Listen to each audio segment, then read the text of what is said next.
Hi welcome back to my channel. ఈరోజు గత పెదవి దాటిని ప్రేమ 15వ భాగాన్ని వినేద్దాం. వెంటనే నా నిర్ణయాన్ని బాబాయ్తో చెప్పాలి అని అంటుంది దివ్య.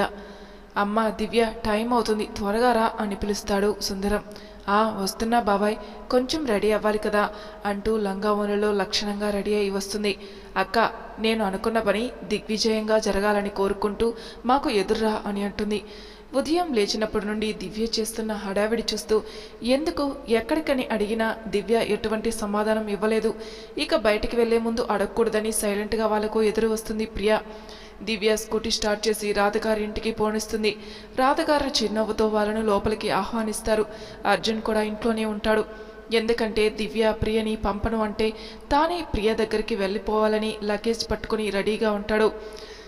రాహుల్ అర్జున్ని చూసి నవ్వుతూ, ఏమాయి చేసిందో మా వదినమ్మ, పాపం ఇల్లు ఆఫీస్ తప్ప వేరే ప్రపంచమే తెలియని మా అన్నయ్యకి ఇప్పుడు తానే ప్రపంచం అయిపోయింది అంటాడు.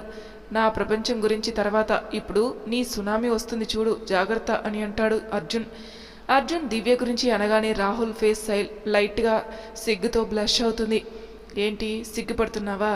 అసలు నీకు దివ్య గురించి తెలిసే లవ్ చేశావా అని అడుగుతాడు అర్జున్. అదేంటన్నా అలా అన్నావు అంటాడు రాహుల్.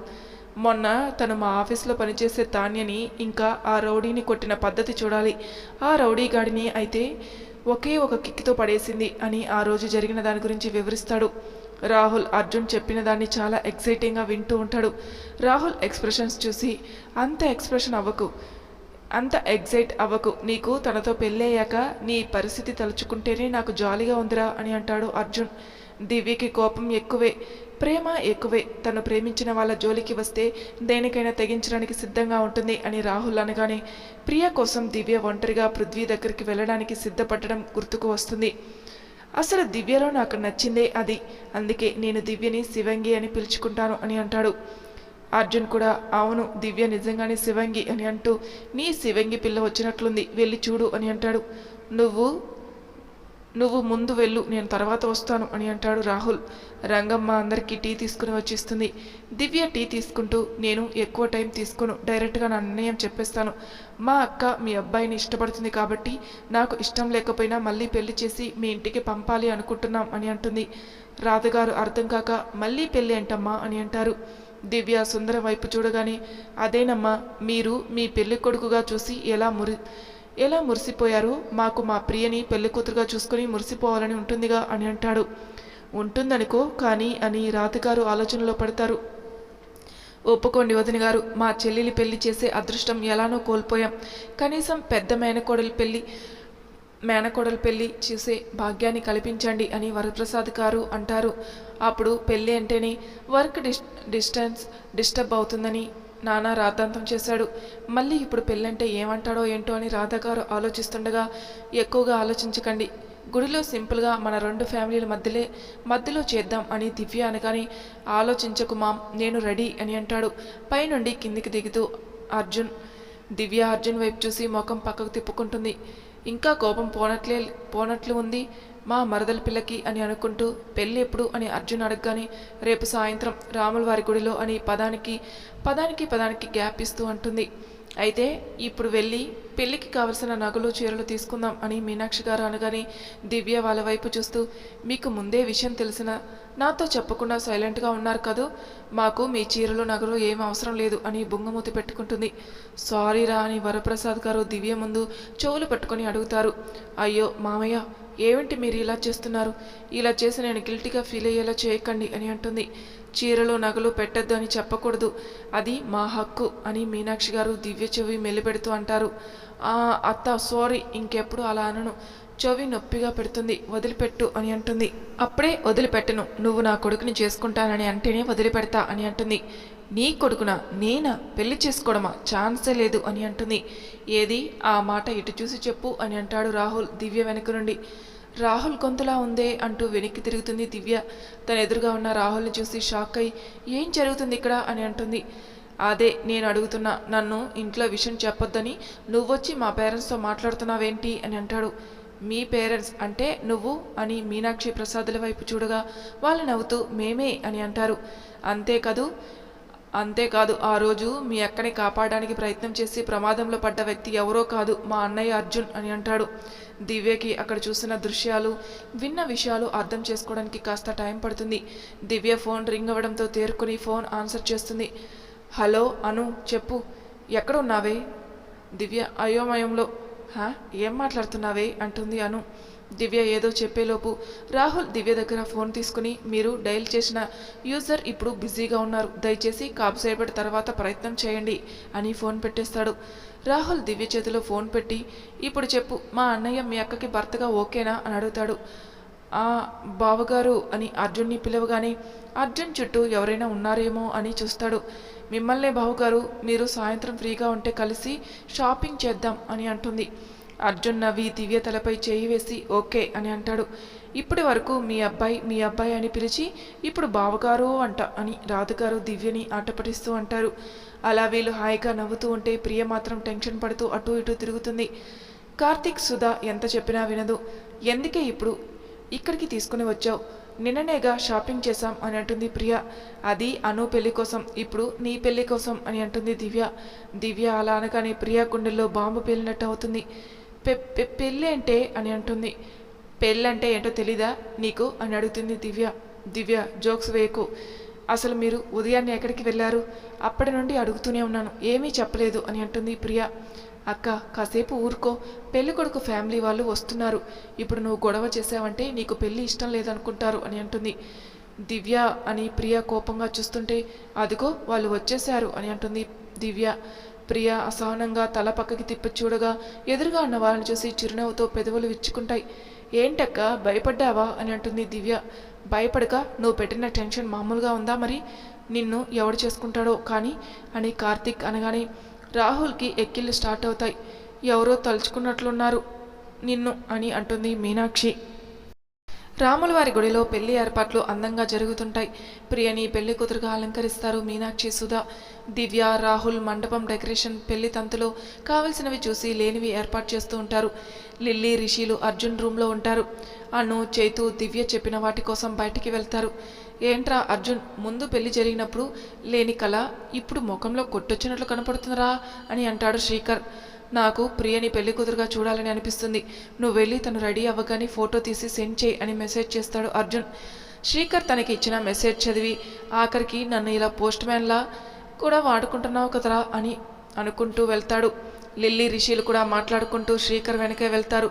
శ్రీకర్ ప్రియ రూమ్ దగ్గరికి రాగానే తల్లి నీకు నీ ఫొటోస్కి ఒక దండం, నా వల్ల కాదు అంటూ ఫోటోగ్రాఫర్ చాలా స్పీడ్గా బయటికి వచ్చి శ్రీకర్ని గుద్దుకుంటూ వెళ్ళిపోతాడు.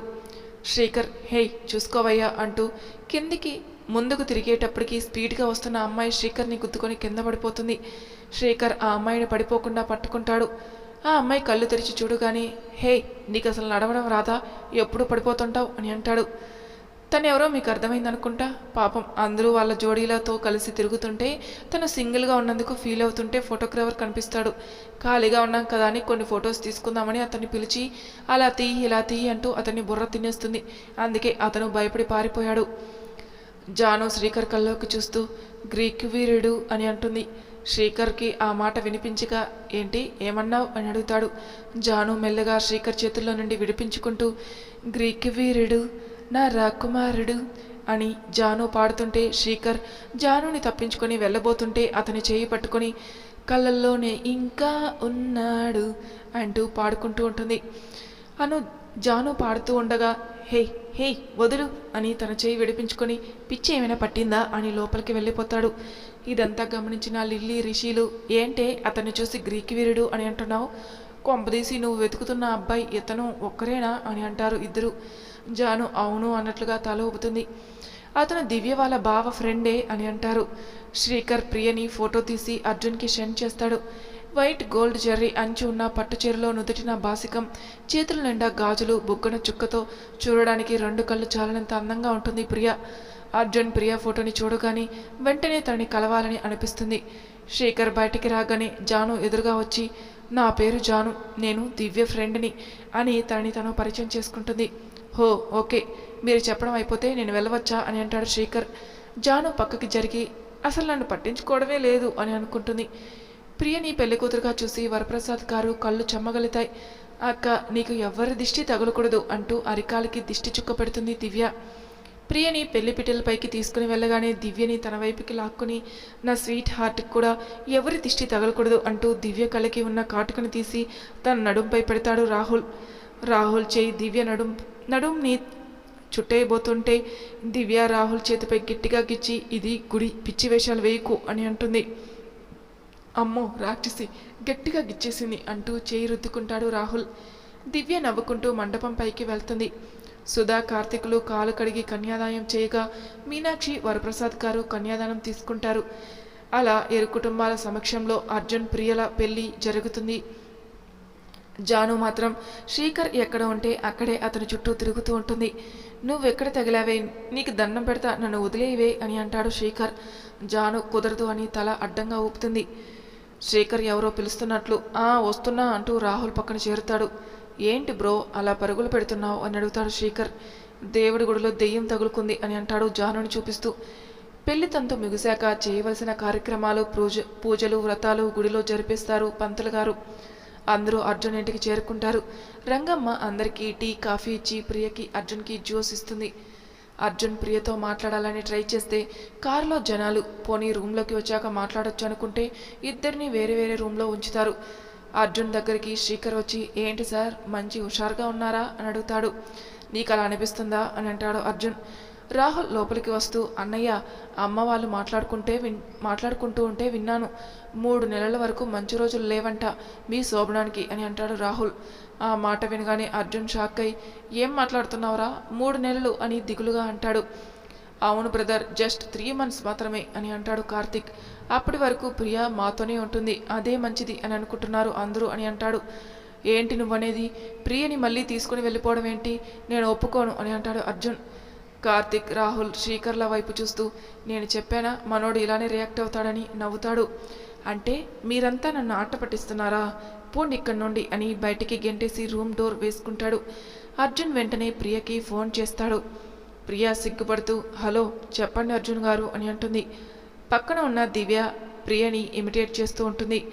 అది మరి మన అని ఎలా అడగాలో తెలియక తల కొట్టుకుంటూ ఉంటాడు అర్జున్. ప్రియకి అర్థం కాక ఏంటి మన అని అంటుంది. అదే పెళ్లి తర్వాత జరిగే అని ఆపేస్తాడు అర్జున్. పెళ్లి తర్వాత జరిగేదా అని అర్థమై సిగ్గుతో తలచించుకుంటుంది. ఎందుకంటే అర్జున్ అన్న మాటలను బయటకి అనేస్తుంది. దివ్య ప్రియ దగ్గర ఫోన్ లాక్కొని ఇంకో 3 రోజుల తర్వాత పంతులు గారు ముహూర్తం పెట్టారు, అంతవరకు వెయిట్ చేయండి బాబుగారు, అసలు సిగ్గులేదు మీకు అని ఫోన్ కట్ చేస్తుంది. అర్జున్ దివ్య మాట్లాడడం విని అంటే ఆ రూమ్లో ప్రియ ఒక్కరితే ఛా అంటూ తల కొట్టుకుంటాడు. అక్క బావ స్పీడ్ ఎక్కువే అని ప్రియని అట్టపట్టిస్తుంది దివ్య. చి పోవే అంటూ ప్రియ సిగ్గుపడుతుంది.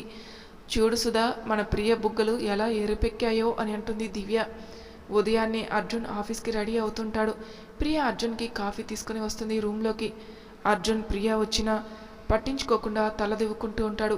ప్రియ అర్జున్ దగ్గరికి వచ్చి కాఫీ తీసుకోండి అర్జున్ గారు అని టేబుల్పై పెట్టి వెనక్కి తిరిగేసరికి అర్జున్ ప్రియ వెనకే నిల్చుని ఉంటాడు. ప్రియ కంగారుగా అర్జున్ గారు ఏం చేస్తున్నారు అని అంటుండగా నేనేం చేశాను, మార్నింగ్ కాఫీకి ముందు మార్నింగ్ కిస్ ఇవ్వాలని తెలుసా అని అంటాడు మెల్లగా ఆమె చెవిలో. అర్జున్ అంత దగ్గరగా వచ్చేసరికి ప్రియ గుండె చప్పుడు అమాంతం పెరిగిపోతుంది. మాటలు కూడా సరిగ్గా రావు. నాకు తెలియదు అని భారంగా వస్తాయి ప్రియ గొంతులో నుండి మాటలు. నాకు తెలుసుగా అని ప్రియ వెనక్కి అడుగులు వేస్తుంటే ఆమె కదలకుండా నడుంపై చేయి వేసి దగ్గరికి లాక్కుంటాడు అర్జున్. అర్జున్ చేతి స్పర్శ తగలగానే ప్రియా శరీరం బిగుసుకుపోతుంది. అది గమనించిన అర్జున్ చిన్నగా నవ్వుతూ ఆమె పెదవులను సున్నితంగా తన పెదవులతో తాకుతాడు. మెల్లగా ఆమెను వదిలి తన కళ్ళల్లోకి చూస్తూ ఆమె రిలాక్స్ అవ్వగానే మళ్ళీ ఆమె పెదవులను అందుకుంటాడు. ఈసారి సున్నితంగా కాకుండా గాఢంగా ముద్దు పెట్టుకుంటాడు. 5 నిమిషాల తర్వాత ప్రియని మెల్లగా విడిచిపెట్టి ప్రతిరోజు కాఫీ ఇచ్చే ముందు ఇలా మార్నింగ్ కిస్ ఇవ్వాలి అర్థమైందా అని అంటాడు. అప్పటికే అర్జున్ చేసిన పనికి సిగ్గుతో ప్రియ ముఖం ఎర్రగా టమోటా పండులా అయిపోతుంది. తన మాటలకి సిగ్గుతో తన ముఖాన్ని చేతిలో దాచుకున్న ప్రియని తన గుండెలకి హత్తుకుంటాడు అర్జున్. ఎవరో తలుపు తట్టిన శబ్దం రావడంతో అర్జున్కి కొంచెం దూరం జరుగుతుంది ప్రియ. మరి తర్వాయి భాగంలో ఏం జరుగుతుందో నెక్స్ట్ ఎపిసోడ్లో తెలుసుకుందాం. అంతవరకు నా ఛానల్ని సబ్స్క్రైబ్ చేయని వాళ్ళు ప్లీజ్ సబ్స్క్రైబ్ చేసుకోండి, లైక్ చేసి షేర్ చేయండి. మీ అభిప్రాయాలు నాకు కామెంట్ రూపంలో తెలియచేయండి. Thank you for listening.